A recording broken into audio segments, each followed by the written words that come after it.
everybody and welcome to my channel, The Star in Your Child. If you're looking for sustainable, lasting results for your special need child, you have found your community.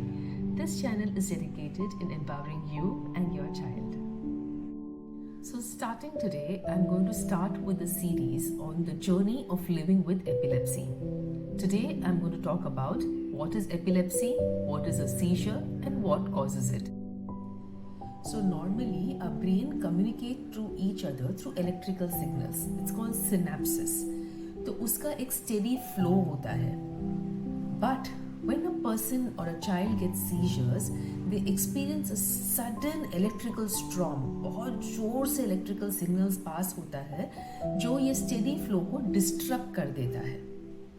And this can last for 10 to 20 seconds और 2 to 5 minutes. अगर ये 2 to 5 minutes के आगे अगर बढ़ता है, that means the child needs immediate medical attention.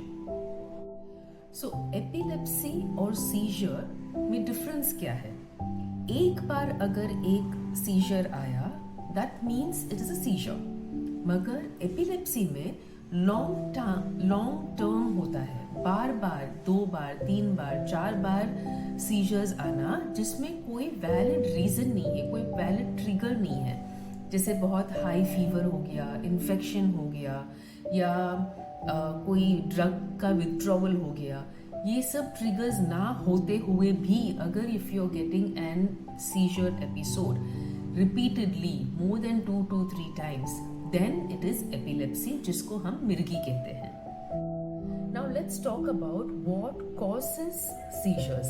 हमारे बच्चों में जो स्पेशल नीड चिल्ड्रन होते हैं उनमें न्यूरोलॉजिकल डेवलपमेंट डिसऑर्डर होता है जिस वजह से उनमें एपिलेप्टिक या सीजर्स आने का चांसेस हाई रिस्क में रहते हैं. For example cerebral palsy. What is cerebral palsy या सीपी जिसको हम बोलते हैं, जिसका ब्रेन प्रॉपरली फॉर्म नहीं हुआ है या ब्रेन में डैमेज हुआ होता है, उन बच्चों में सीजर्स आने का चांसेस बहुत ज़्यादा होता है.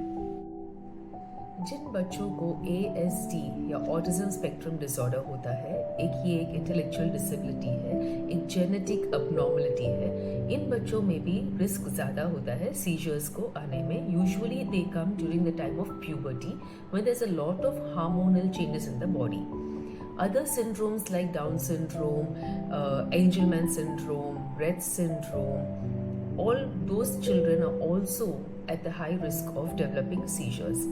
Brain malformations, जब brain का outer layer जिसको हम cortex बोलते हैं वो सही से form नहीं होता है, जब बच्चों में hypoxia होता है, that means when during the time of birth अगर brain को enough oxygen ना मिला, तब भी उन बच्चों में हम देख सकते हैं कि सीजर्स ज़्यादा आते हैं. They are more prone to having seizures and epilepsy.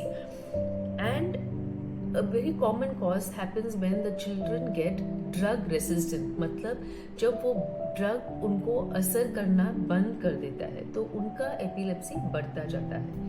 और माइटोकॉन्ड्रियल डिजीजेस बोलते हैं, जब वो जो डिसऑर्डर्स होते हैं जिनमें एनर्जी सेल्स जो बनाता है ब्रेन, वो जब सही से काम नहीं करता है, जब नहीं बनता है, तब सीजर्स आते हैं. Also for children who have less cerebral folate is an essential nutrient जो ब्रेन को डेवलप करने में हेल्प करता है. जब वो कम होता है तब भी the child is more prone to getting seizures और एपिलेप्सी.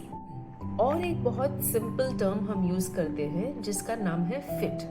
हम ऐसे बोलते हैं बच्चों को फिट आया है. फिट एक टाइप ऑफ सीजर है.